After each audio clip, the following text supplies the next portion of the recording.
What up? This is my Q&A for this week, Q&A episode 4. I know I haven't done one in a while, mainly due to the fact before I became a partner, obviously, I had to split them up in parts. Now I can do them as lengthy as I want, don't really have to rush through them, so most likely you're going to be probably seeing a Q&A, at least every other week, at least, 2 a month, obviously. Obviously, depending on the amount of questions I get, sent to me, either send them through a comment on my channel or a message, or if you do post it as a comment, post it as a comment just on this video and this video only, and I'll do them probably at least every 2 weeks, like I said, depending on how many questions I get and the amount and the quality of the questions, first and foremost. Now let me get into the Q&A. First question is from Gilbert Blaze, and he asks, with the recent PWI, the 50 females of the year, do you feel that PWI dropped the ball and probably should have done this a few years ago when there were more actually wrestling women wrestlers and less of the diva types?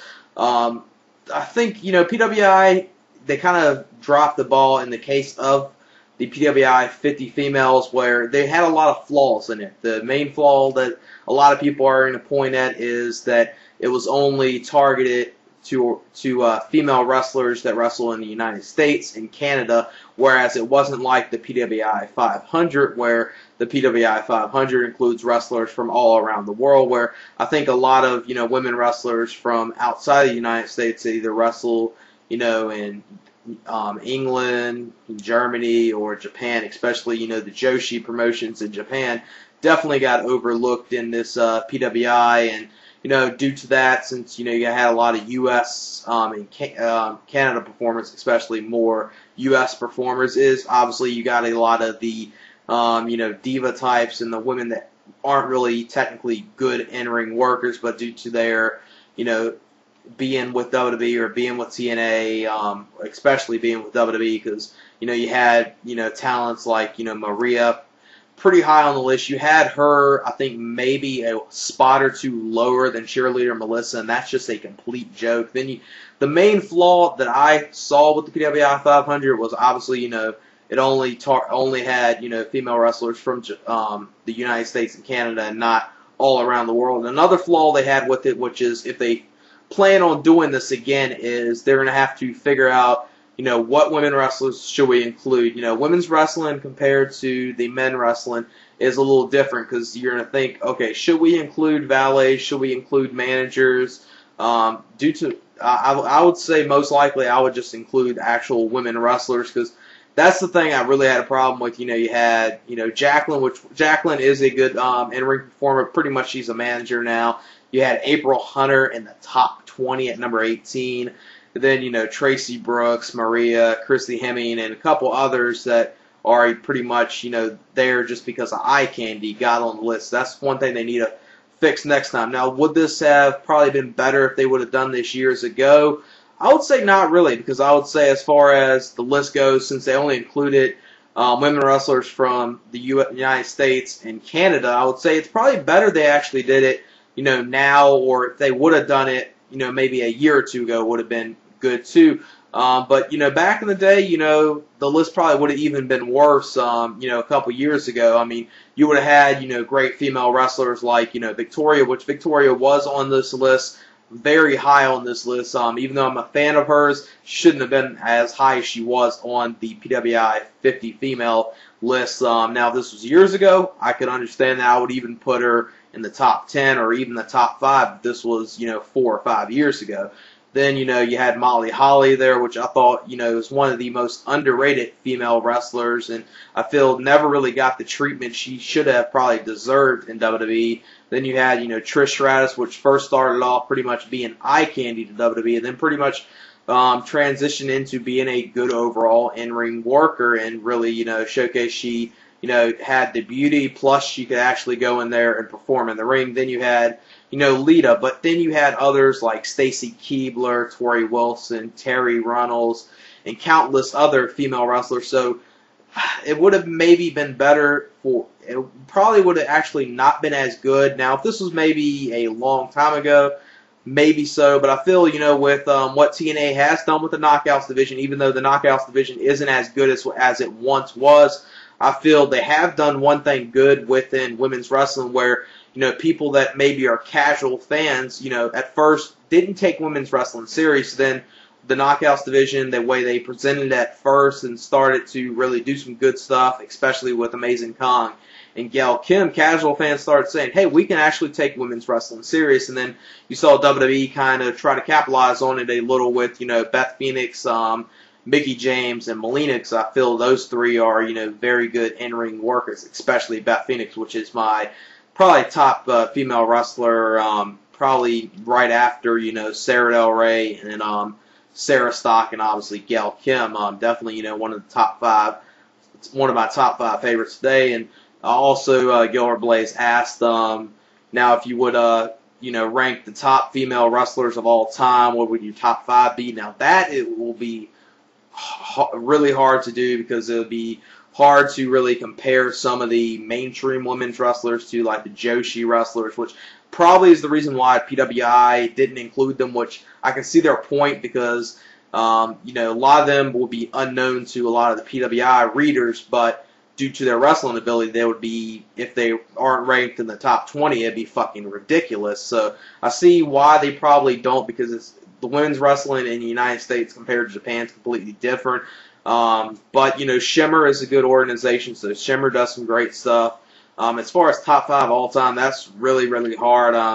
I could name off some women's wrestlers that I like a lot, that came through, WWE or works in TNA or Shimmer.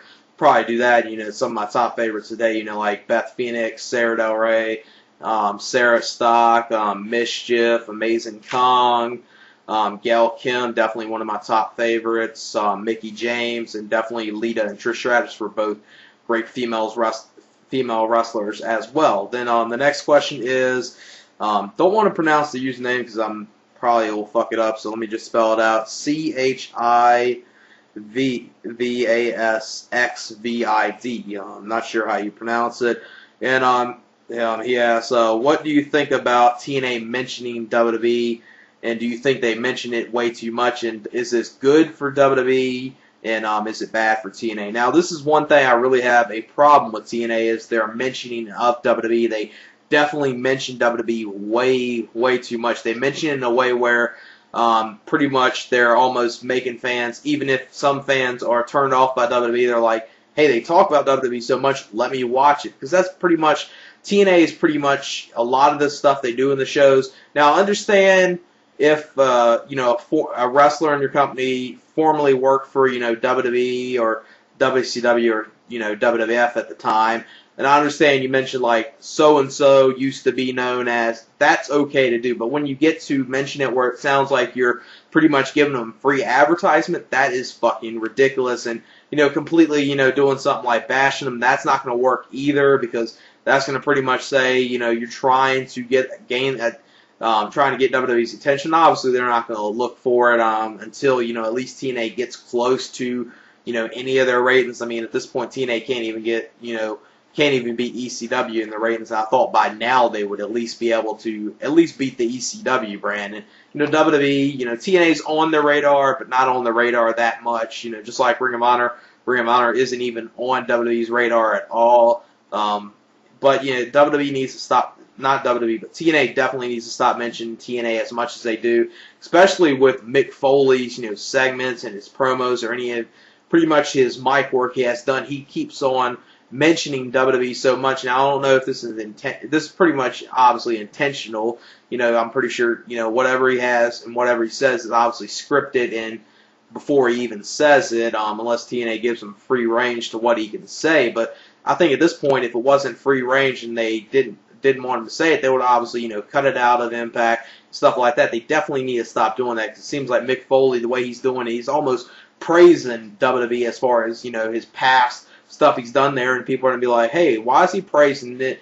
This company, it seems like this company is basically, Bush League and not a good organization, and they have to, go out and mention WWE as much as they are. It's completely ridiculous. And I would say, even though TNA's ratings aren't that big, doing this and giving free advertisement to another company is obviously going to help that other company out, and it's going to probably help them out a little because there's some fans that might be watching TNA that don't necessarily watch WWE that much, but they keep getting WWE, the name WWE shoved down their throat all the time. Then they might say, hey, let me go out my way, see what WWE's doing. If WWE's doing something they like, they'll be back in WWE. And, TNA might lose a fan. That's completely ridiculous, giving free advertisement to your competition. It doesn't make any sense. And, that's the main reason why, WCW kind of failed is when they started, giving out the results, and especially the night where Mick Foley won the title. They definitely, started, that night, pretty much was the changing point of, WWE and WCW or WWF at the time, pretty much, that helped WWE a lot, and people like, oh, title change, let me switch the channel. I mean, it's completely ridiculous, and I feel, knowing Russo and Dutch Mantel, if they ever went live and say if WWE did taping, say, WWE taped SmackDown, I wouldn't be shocked if TNA went out their way and did the same thing, because they try to give WWE as much free advertisement as they can, and definitely, it's a good thing for WWE, like I said, because free advertisement is probably the best thing that any company could want to get. Next question is from King of Andy 1992. I'd love to know your thoughts on the current Japanese wrestling product, New Japan Pro Wrestling, All Japan Pro Wrestling in particular. That's if you follow it. Yes, I do follow Japanese wrestling. Definitely, a huge fan of the Japanese organizations. Pretty much my, favorite Japanese organization is Pro Wrestling Noah. And recently, I like Dragon Gate a lot, but recently I gotta say Dragon Gate's probably been doing the best stuff out of all the organizations, because the thing about Pro Wrestling Noah, Pro Wrestling Noah is a great organization, but their undercard is so lackluster that you have to pretty much, unless you're a diehard fan of the organization, which I am, but I even gotta admit, sometimes, the first 3, 4, possibly 5 matches on the card are pretty much a waste of time to watch, but the stuff you get as the main event or right before the main event, last 3 matches of the show are normally excellent all the time. So both of those organizations are great. As far as New Japan and All Japan, don't follow them as much as Noah and Dragon Gate, but definitely do follow them. New Japan, pretty much the reason why I follow them is because of 2 stars in particular, and that's Tanahashi and Nakamura, which I would say Tanahashi's probably definitely one of my top favorite wrestlers from Japan, probably one of my top favorite wrestlers overall, around the world. I definitely am a huge fan of him, and I say Nakamura, he's been doing a lot of great stuff as well. As far as All Japan is a good organization, not a great organization. It's never going to probably get to the level that it once had success in the early 90s, but definitely they got some good stuff with Keiji Muda, aka the Great Muda, in that organization. They do some good stuff from time to time, but definitely they're not as good as they once were. But you can say that about wrestling in general. As far as WWE, obviously the wrestling boom and the wrestling bubble bursting in the mid 90s. Obviously, WWE is not as big as it once were, and in Japan, wrestling isn't as big as it once was either, due to MMA becoming so widely popular over there. So it's the pro wrestling culture over there is even hurting, even though I would say not as bad as it is in the U.S. though. But yeah, it is hurting over there. But definitely both good organizations. Like I said, my favorite companies in Japan at the moment are Pro Wrestling Noah and Dragon Gate. And I gotta say, Dragon Gate's been doing a lot of great stuff recently with a lot of their events, and obviously their show that they air in Japan that I've seen a couple of the recent episodes. Definitely have been doing a lot of great stuff. And then next question is from Battle Red. How come wrestlers like Ted DiBiase Jr. and Primo Colon come in and they win the titles or any titles on their first or second night, and wrestlers like Jesse and Festus, Shannon Moore, even though he's no longer with the company, and Jimmy Yang don't? Well, the main reason why guys like Cody Rhodes, Ted DiBiase Jr., Primo Colon, the reason why they get titles so quick is due to them either being second or third generation wrestlers in the lineage that is right before them, and obviously their relatives that have came through the wrestling business, and that's one of the main reasons, because that's one thing that WWE has always pushed for is, second or third generation wrestlers. And speaking of second, third generation wrestlers, I gotta feel if The Rock wasn't a third generation wrestler. I don't know if he would have got the success he was, because pretty much the main factor in WWE wanting to push him so hard at first, and then the failure at first was when he debuted and the fans booed him. Then definitely showed the year or two later that he was very charismatic, and WWE kept sticking with him. He turned into something great. If he wasn't a second or third generation wrestler, I don't know if they would have stuck with him and kept trying to push him, or even tried to even give the intentional push that he got. But definitely, second or third generation wrestlers are going to get more stuff handed to them within wrestling due to their relatives that came before them and preceded them.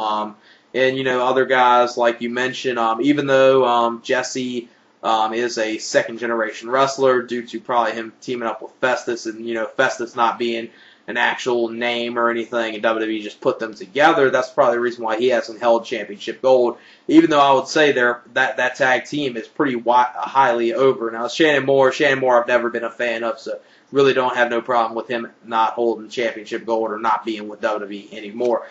Jimmy Yang's one of those guys. The reason why he's not holding the title or anything is, pretty much, don't got a cruiserweight division or anything to really do with him, so that's the reason why he's not doing anything at this moment. Next question comes from Shan45334.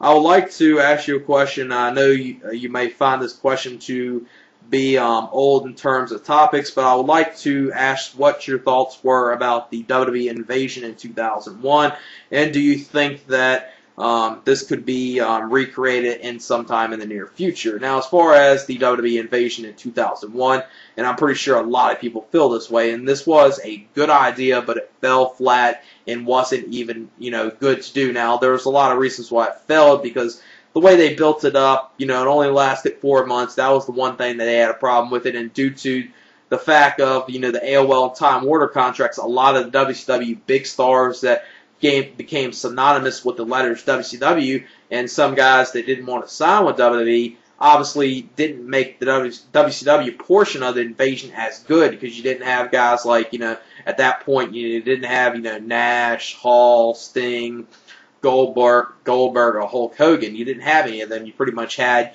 a lot of mid-carders, being the focal point of the WCW. ECW, on the other hand, I thought they did, as far as the wrestlers, I thought they did a good job. The whole idea of WCW and ECW working, I thought was a complete joke. And the way they did it is they built up WCW and ECW alliance good at first, but then they basically completely buried them, which was another failure within the invasion. And just from the start, it was something cool to see, but you knew it wasn't going to live up to the hype where you right before WCW died, you were like, damn, I would love to see these companies collide and love to see these wrestlers take on each other. And just like the Invasion pay-per-view, which I don't feel is as terrible as some put it as, but it definitely, kind of failed because it wasn't as, good as what you thought it was going to be. And, like I said, a lot of the top stars from WCW's lineage and WCW's past, due to the AOL Time Warner contracts, couldn't be involved. So it definitely was a failure, but I understand why they did it in 2001 and didn't wait to do it until, the AOL Time Warner contracts ended, because, this was right after WCW's death. They want to capitalize on people still knowing the name WCW and the stars that did wrestle there in the dying days. And if they would have waited, a year or two longer, then, people wanted to see it. Those people that would want to see it probably tuned out of wrestling in particular. And this was WWE obviously trying to gain the fan base that that the wrestling world lost, because of a lot of the fans that watched just WCW and didn't watch WWE, WWF at that time. After WCW closed, a lot of them just tuned out of wrestling. WWE was kind of doing this to try to gain momentum and try to gain some of that fan base, and it completely failed from the get-go of the invasion angle. Next question is from Obscure One.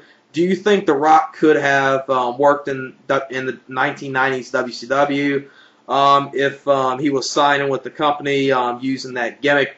which I'm pretty sure you mean the People's Champ, that Rock gimmick, and not what he debuted at the Survivor Series '96. And do you think it would have had the same impact that it had on the wrestling world? Now, if you're saying if he would have just debuted in WCW, and I don't think it would have had the same effect, because I don't know if WCW would have wanted to utilize him, because pretty much at that point they were only utilizing names that were from other WWE pretty much, and not really trying to focus on their homegrown talent. And the time they tried to focus on their homegrown talent, it was way too late, and they were already starting to go under at that point anyway. Now, The Rock, he was pretty charismatic, he was great on the mic, and he was a good overall wrestler.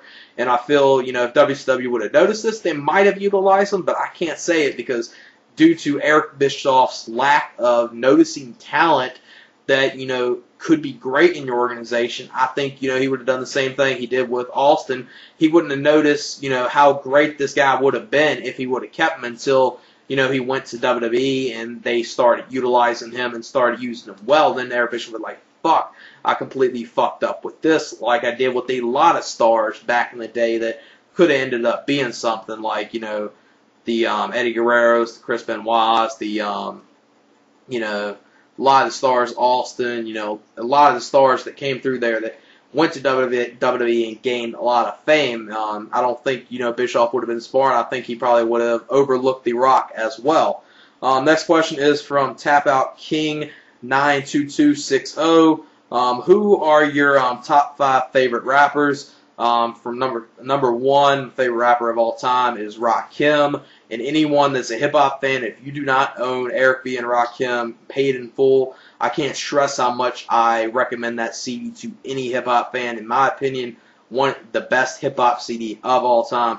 Number 2, I would say KRS-One. Number 3, Jay-Z. Number 4, Tupac. And number 5, Nas. And speaking of Nas, anyone at this point that hasn't got Nas' new CD, Untitled, highly recommend that CD. I would say that's easily the best hip-hop album of this year. So yeah, that's my top 5 rappers of all time: Rakim, KRS-One, Jay-Z, Tupac, and Nas. Then the next question is from Sims2 Rocks for Life. What do you think of the Rape of Honor angle? This is referring to the angle that was done at the 6-year anniversary show where they had Larry Schwinny come out there and do the thing where he got Alice in Danger come out there, and he basically berated her, got her down on the mat, and had Bobby Dempsey basically get on top of her. And I feel, this angle got a lot of heat.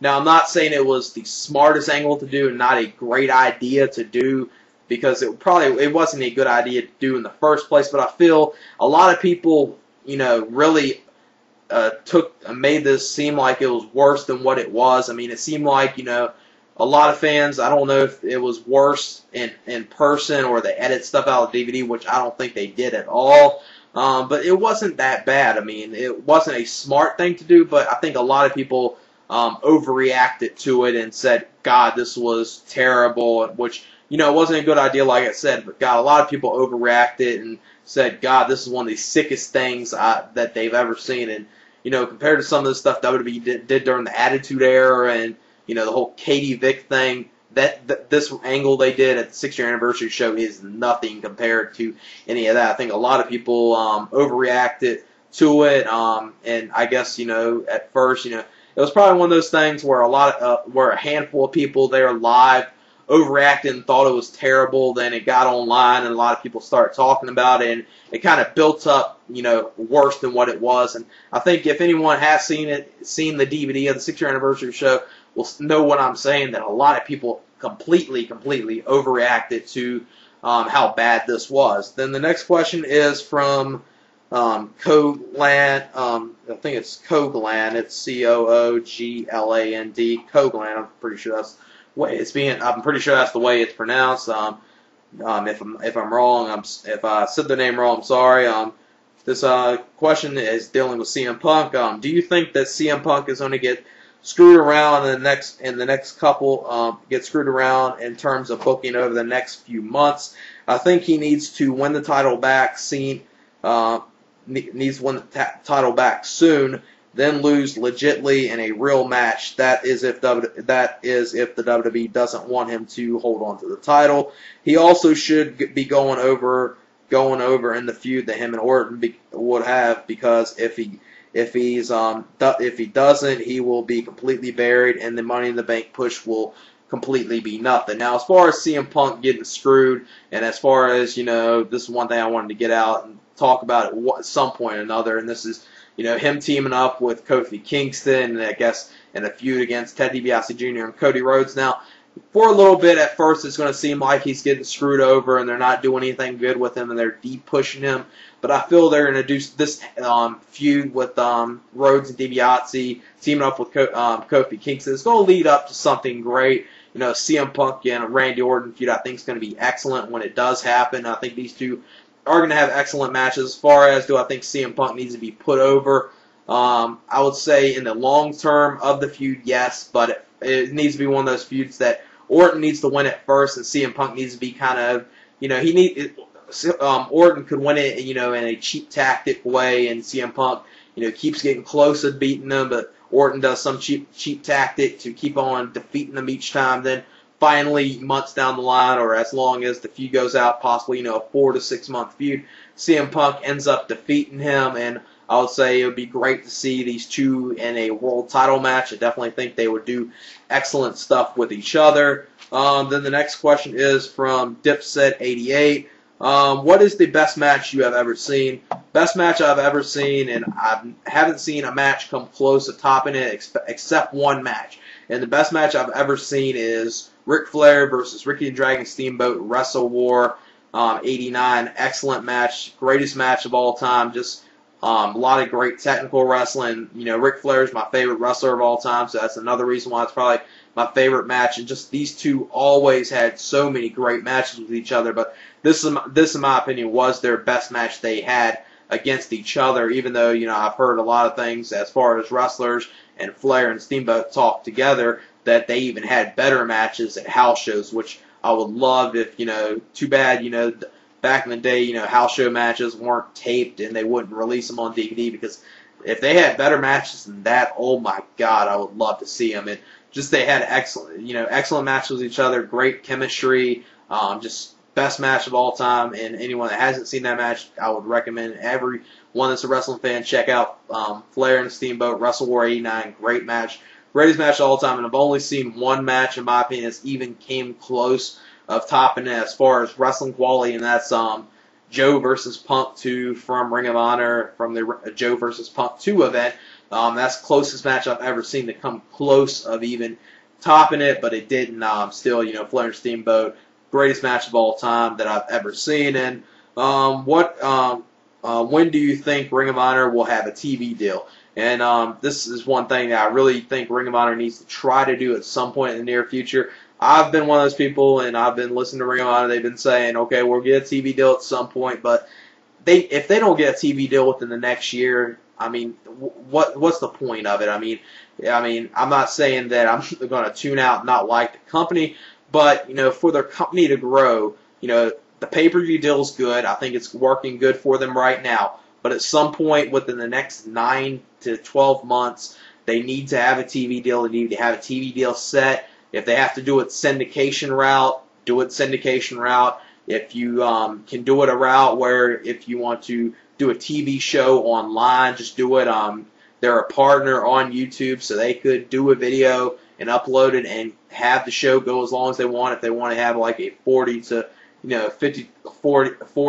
52 minute show, they should just do that. I think that would get their name out there good over as far as online. But definitely they need to get a TV deal sometime in the near future. Like I said, within the next 9 to 12 months. If they have to go the syndication route, go the syndication route. I understand, try to get the best deal you can, but at some point, fans are going to be like, okay, I know a lot of people praise this company, but they need to get a TV deal for a lot of the people to, get hooked into the company. Because, a lot of fans, even if they know a pro wrestling company is great, a lot of companies aren't really going to go, a lot of fans aren't going to go out their way and, buy DVDs every month or follow the company that way unless you're a diehard, hardcore fan of wrestling. But I mean, pretty much if you're just a casual fan, you're pretty much a casual fan to the mainstream companies. You're gonna want to you're not gonna want to give this company a shot until they have a TV show. You can kind of sample it that way. And they, like I said, they need to get a good TV deal. But if they can't get the greatest deal, go the route of syndication. Get something with Fox Sports Net. It worked at first for TNA and pretty much gave them the Spike TV deal.